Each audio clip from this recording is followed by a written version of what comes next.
Hello, this is Robert Smigel with Europe's podcast, where we talk to the entrepreneurs who are making it happen here in Bordeaux, France. Now get ready for an inspiring conversation with Quentin Germe. Quentin is 26 years old and originally from Bordeaux, France, where he grew up among the vineyards as the son of a wine grower.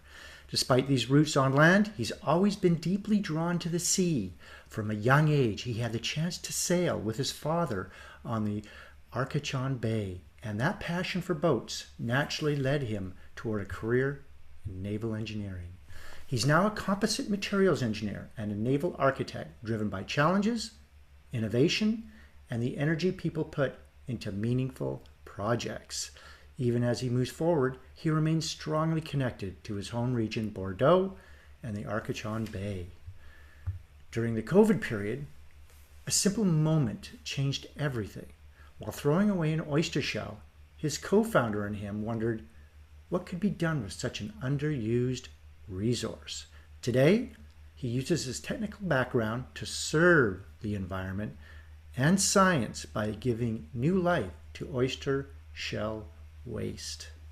They transform it into a natural marine construction material, returning to the ocean a part of what it has given us. Thank you, Quentin, for coming on the show today and sharing your journey with all our listeners. Oh yeah, okay. Perfect. Good. Thank you, Robert. It's a very big pleasure to be here and to talk with you. Yeah, so we're going to find out a little bit more about yourself and your current business. I've kind of given the basics, but why don't you kind of give me a little bit of how you're applying this technology in some of the oyster shells?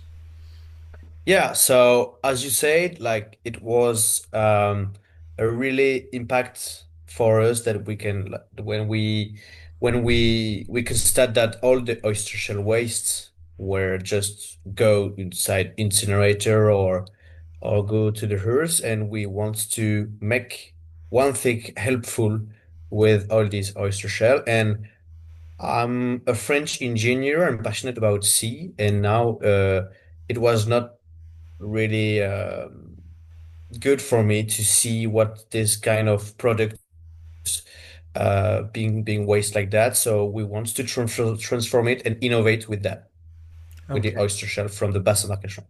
So obviously you've worked in other jobs as an engineer and so forth, but what inspired or motivated you to be an entrepreneur and to kind of step away from the job? So I've always been driven by the idea that engineering should serve real world problems. What pushed me into entrepreneurship was the gap I saw between environmental urgency and the slow pace of traditional industries. Entrepreneurship allows me to act, experiment, fail fast, and build tangible solutions, like what we are doing with the oyster shell with CalX. So yes, I co-founded CalX with my associate Douglas Bertin to have an impact on climate, on material and biodiversity. Okay. What job experience that you've had on the job has helped you both in working currently as your role as an entrepreneur? So how is working for someone else, now you're an entrepreneur, Yeah. what have you taken with you? So I'm mechanical engineer and naval architect. So my engineering background combined big company and startup, all linked with the naval engineering because I'm passionate about sea, but working directly with industrial processes, researchers, and end users taught me how to bridge theory and reality. Also, building Calix while still an engineering program forced me to learn fast, project management, fundraising, regulation, and leadership all at once. Okay. Now, starting your own company is not easy. Did you need financing? And how does your company currently make money now with this project? Yeah, financing was necessary, especially for R&D. So with Scalix, we are developing, as you said, a deep tech activity with replacing conventional marine concrete. with a marine concrete made from recycled oyster shells. This designed to restore marine ecosystem. But for that, we have to scale industrial equipment, a pilot scale industrial equipment. So we combine public innovation grants, incubation support, and early private funding. So today, our revenue mainly comes from selling oyster shells-based mineral products for diverse industry because the oyster shell products, the oyster shells made by um, is combined with a lot of mineral composition, which are very good for the industry. So this cash flow supports our longer-term R&D on marine construction material innovation. Okay, good. Now, obviously, you've been through a lot. You've lived on in Bordeaux. You've done a lot of stuff with engineering. What is one piece of knowledge or information about your industry that you can share with our listeners that the common person may not know about? Yeah, yeah. It's a great question. Yeah. What we learned is that sustainability only works if it makes economic sense. We are developing a new innovative materials, but we are in a very old industry. So circular materials won't scale unless they are competitive, reliable, and easy to adopt and adapt for the industry. So innovation is not just about being greener, it's about fitting into existing value chains while changing them from within. Okay. What are you most proud of in the terms of the work you do? Obviously, you're working with ocean sustainability, resources, things like that. So, renewable resources, really. So, Yeah. what are you most proud about? Um, I'm most proud of having built a project that aligns environmental impact, scientific rigor, and economic viability without compromising any of the three. Seeing our material tested in real maritime condition and supported by both researcher and industrial partners is incredibly rewarding. We are today supported by the CNRS and the l'Ifremer, both researcher French laboratory, very famous on the chemic industry and on the marine biodiversity industry. So we are very proud of that. Okay, good. Now, I want you to imagine you're talking to someone who's very young and wants to be an entrepreneur. You've been through it, you've been through a lot, you've seen a lot, done a lot as an entrepreneur, the good times, the bads. What advice would you give to someone starting out as an entrepreneur? What would you tell them? The first thing to start with a real problem, not a solution. Spend time in the field, talk to the user or and understand their constraints. Okay. Now let's talk a little bit about you're from Bordeaux, France. Okay, so we wanna Yeah. learn a little bit. You've been there, you've seen a lot, being from there. So, what does entrepreneur environment look like in Bordeaux, France? Do you attend any meetups, networking events, conferences, places to go to meet other entrepreneurs, and how do you kind of build your network? You can't do it alone, right? This is a big project, and Yeah, yeah. within your Yeah, industry, yeah. you probably know a lot of people. But what do you do to step outside of that and meet finance people, other industry people, organizations in particular in Bordeaux, France? And what does that look like? Is it a big community there? Is it a small community? Give us the overall look like Bordeaux, France. Yeah, yeah. Today, Bordeaux has a very dynamic and collaborative startup ecosystems because Bordeaux is very linked with the aeronautic field. So there are many incubators, accelerators, meetup, and innovation hubs before, especially for the aeronautic industry. But now they turn their activity around sustainability, deep tech, and industry. And we are in the incubator Bordeaux Techno West and also um, accelerated by La Cobas, the Pôle économique de la Cobas, which is a small incubator close to Bordeaux and close to the Bassin d'Arcachon. So we are very close to the oyster shell production from the Bassin d'Arcachon. So yeah, it's a city where it's relatively easy to meet people, build partnership, and access to public support. There are a very big economy and an ecosystem for the startup now in Bordeaux. Okay, good. Now, it's not always easy starting a company, as you know. It's very difficult to get things going, even though it may be sustainability, resources, things like that. But what are the biggest benefits of being an entrepreneur in Bordeaux, France? I want you to share with me some of the good points about starting a business there, but also give me some of the challenges that you've encountered along the way being located in Bordeaux. Yeah. So the main benefit for us in Bordeaux is the proximity to the natural oyster shell production ecosystem, which is for us crucial. And also with my associate Douglas Bertin. We grown up in Bordeaux, so it's quite easy to meet people and to build our ecosystem.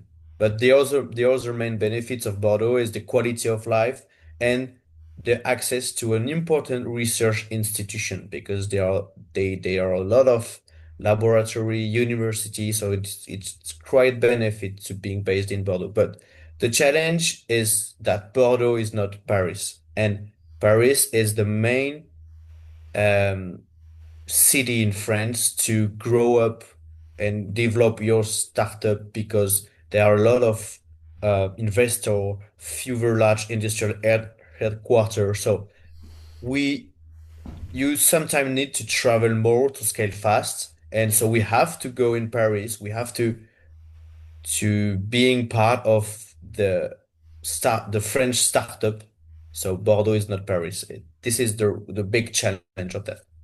Okay, if I was or someone I knew wanted to move to Bordeaux and they said, I'm going to start a business there, maybe it's not going to be wine, whatever it's going to be. What would you tell them and how you overcame your challenges? And because you're from there, you have a strong Yeah, network. You built that yeah. over time. If someone was to come in and say, I'm going to get involved with the incubators, start a business there, what would you tell them how to overcome any challenges that may come their way? So the thing is, for that, you have to use local ecosystem for what they are good at. So don't hesitate to think locally and circularly because all the region in France need a local project, uh, a regional project to have an impact on the collectivities and the cities in the region. So being outside major hubs can actually help you to build stronger and more resilient projects such as CalX. Okay. So if someone was to come there, would they be easily accepted, obviously speaking French, into the networking events? Is it easy to go to these meetups and things like that, conferences, any type of entrepreneurial incubators, things like that? Are they very open to anyone who, if they're from France or if they're outside of France coming there, what kind of acceptance rate do they have? It's really a good question, but it's really linked with the international Okay. people, and it's also very open to new technologies, new people, and new industry. So this is how we are proud of that, and we are part of that, and we also are we develop that with the all the our community and all our ecosystems. Okay, good. If you were to start all over again, I want you to imagine that you've been maybe had a job or something like that, and you were going to start all over as an entrepreneur in Bordeaux, France. What would you do differently this time? What are some of the things you go, you know what? I made a mistake this time. I would do it differently this time. If you could go back, say 5 years, and say, okay, Yeah, yeah. what would you do differently, and what would you learn from your mistakes moving forward? I think I will join immediately an incubator in Bordeaux because they are very competitive and very helpful and try to develop essentially and immediately my ecosystem, reach out directly to other founders and start collaborating fast. And I think is that our first mistake with CalX. because we don't create our ecosystem just now. At the beginning, we it's a long wait for us to do that, but it's very important to start with that. And especially in Bordeaux, people are generally open to helping, so don't hesitate to ask and to meet some new people. And at the beginning, it was a little bit my mistake. So now it's I Networking. understand that they are working, yeah, Yeah, is good. and I will not hesitate in another mission. Okay, good. Let's talk a little bit about how you perceive success and what it looks like for you. How do Yeah, you, of course. what is success for you? Is it obviously you're doing a great thing for the environment with the oyster shells, you're bringing resources that are compatible with the environment. But what is success for you? Is it financially? Is it personally, professionally? What is success for you? No, I think success for me is really linked with my values. So for me, success is building something useful, durable, and aligned with your values. It's for me the first thing about success because it help you to be more performant on the time. If you are aligned with your values, you can perform all day and all years. So my with my associate, we celebrate success quietly after milestone of often around shared moments rather than big symbols. For us, aligned, being aligned with our values is the most thing and the most important thing. And it for me, the great definition of success and and it's it's the key. It's the key for longevity in my job now. Okay. Now, obviously, you've gone through a lot of down. Entrepreneurship is up and down at best at times. Yeah. So, how do you deal with fear and doubt? What's your self talk when things are not going great and you think, God, is this the end of it? What's your self talk to push through those difficult times? What do you tell yourself?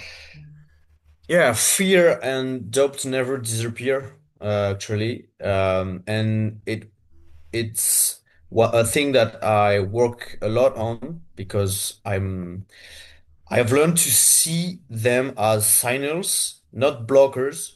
My self-talk is simple, focus on the next concrete step, and action reduces anxiety better than reflection alone. So I really try to work on it and always be in action to learn fear and doubt. Okay. Where do you see yourself in 5 years? And what are your personal goals? Do you want to continue growing this company? Do you want to go into other areas? Do you want to just sit on a boat and sail around the world? What are you looking at in 5 years? So I think I it's really a hard question because in 5 years, what will be our world? What will be our my company, or what will be our next economy? But I see myself leading a mature impact-driven industrial project such as CalX or another. But it will a calyx of and I have no doubt about it. With the proven technology deployed at scales, it's the real ambition of Calyx, a mature impact-driven industrial project. And personally, I want to keep learning, stay grounded, and continue working on projects that make sense for society. And in 5 years, Calyx will be the next oyster shell industrial a leader in France, and I hope it will be that for our future. Okay. So obviously you're a very busy person. Entrepreneurs are busy, but we need to stay healthy. Obviously you're Yeah. a very busy guy and you're probably could be on the ocean or the beaches collecting oyster shells, whatever that looks like. But how do you manage your routines and stay healthy so that the business continues to go every single day? What does that look like? So I try to start the day early to take a little time for me at the beginning of the day, drink a little coffee with a famous French breakfast, of course, but do some sports to begin greater the day.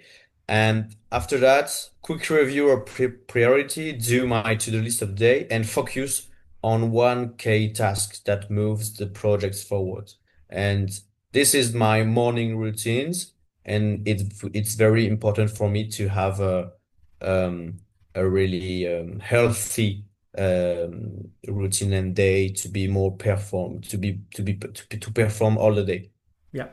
Okay, Bordeaux, France. Sounds like a gorgeous place, beautiful place, known for wine country, things like Yeah. that. How do you create work-life balance and how do you relax? And what are some of the things you do outside of work when obviously family, friends, because you're from there?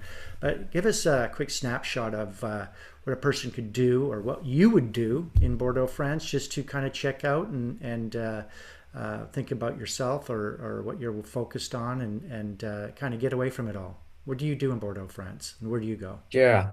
So entrepreneurship blurs the line, but nature helps. And the thing that do it's a really beautiful nature place. So with my associate, we are passionate about sea. So we enjoy the ocean, outdoor sports, surf, fishing, and also simple times with friends close to Bassin d'Arcachon, which is a very, very beautiful place. You have to go it. Okay. What's it called? You have Bassin d'Arcachon. It's close to Bordeaux. It's a Okay. very beautiful place, uh, just close to the Atlantic Ocean, and it's a very beautiful place. And you must have to go at this place. Okay. Good. You will enjoy it. Okay. If you weren't doing what you do now, what would you like to do for a profession? If someone was to take you said you're retired from that, you can find it. You're financially stable. You can do whatever you like. What would be your natural next step outside of being an entrepreneur or working on your company? Mm, Probably something combining engineering and sea. So I'm passionate about sea. I already say it, but I'm a naval architect, so maybe build a sailing boat or work on naval field. Okay. Just And so in like 5 years from now, you would like to uh, continue working. Obviously, you're a young guy, and so you want to work for a while. Do you want to travel? Anything like that? oh yeah, maybe. But if I in few years, if I be able to just build my own sailing boat, it will be a good project to go around the world with that, with my creation, my job, my baby. I can say that. But yeah, the thing is to work hard now to have the chance to profit and discover the world and discover people, meet people, learn and discover the earth globally after that with my own sailing boat. Now that is handling fear and doubt, going out on your own sailing boat that Yeah, you built yeah. and floating around the world. Now that would Of course. cure any self doubt of any kind, wouldn't it? Yeah, yeah, yeah. I'm agree. I'm agree. Okay, good. Let's talk about education. Entrepreneurs educate themselves. Give us a snapshot of the books you read, podcasts you listen to, audiobooks, anything to do with AI trends, AI tools that you use to help educate yourself to be a better entrepreneur. What's that look like? Now I'm really passionate about uh, reading stories about athletes who have made their marks on their sports and history. There are the kind of books that I'm really passionate now. So right now I'm reading a book by Charlie Dana, which is a sailor man who won the last Vendée Globe. I don't know if you know the Vendée Globe. A Vendée Globe is a famous offshore race in France, which all the skipper, the sailor, go around the world alone on a big sailing boat, very fast sailing boat. So this guy wo won the latest Vendée Globe while battling a cancer. So this book is a real lesson about performance, resilience, and mental development. So yeah, it's now my my thing, my passion now, and my hobbies. This kind of books. Okay, good. Is there any advice that you've received from other entrepreneurs or a mentor or family member or friend, whatever, gave you some advice from an entrepreneur perspective that resonated with you that you still to this day think about that statement? What is that? Yeah, I think is yeah, build slowly but think long term. Shortcuts rarely works in meaningful innovation. This is my advice, I think. Okay. Build slowly, And but think long term. but think long term. Okay, good. Okay, we're going to wrap things up. How can our listeners get a hold of you, Quentin? And is there anything you'd like to add before you leave us today? It was a really a good journey to talk with you. It's my first time to being part of a podcast, and I really enjoy it. Um, I just have at this that in Europe, Europe has incredible talent and ideas, and we have to promote that. The challenge is believing we can build globally impactful company here.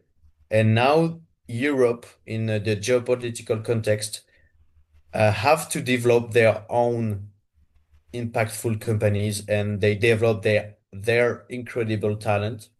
So yeah, we absolutely can, and we have to promote it. So we try with my associate to be part to Douglas Bertin to be part of it. But yeah, Europe has incredible talent, and we have to develop And their that's why, and talent, their project. that's why we have yours podcast. So we talk to Yeah. entrepreneurs So like thank you, you. Robert, for your support and all your job that you do. Yeah, we'll hopefully get some more entrepreneurs continue to come on the podcast. I know that we were at Web Summit; it was just incredible there.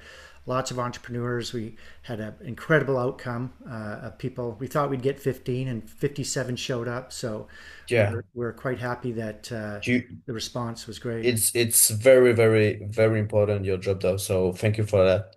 And we have to continue and and and try and all people have to